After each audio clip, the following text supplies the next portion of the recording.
Okay, we're here at Alogara's laundry, and let's have a look at using the washing machine and the dryer. Put your washing in.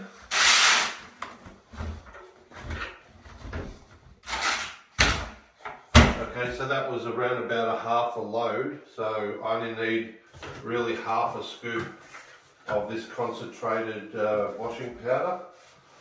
So I'll take about half a scoop and I'll put it into this left hand tray, pull the tray out and put it into the far left hand side.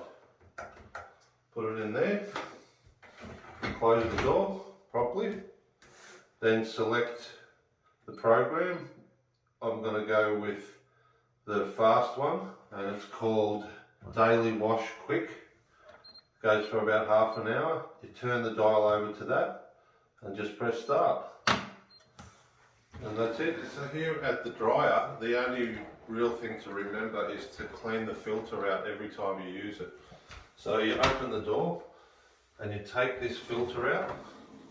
You open it up, and usually there's a whole lot of lint in here from the previous time. Take all this lint away from in here, put it in the bin, close that back up like that, and then slot it back into its position. Put your wet washing in to dry, close the door, turn the dial, the first thing you do is touch and hold the on off button there, turn it on, and then turn it to whatever program you desire, and then press start.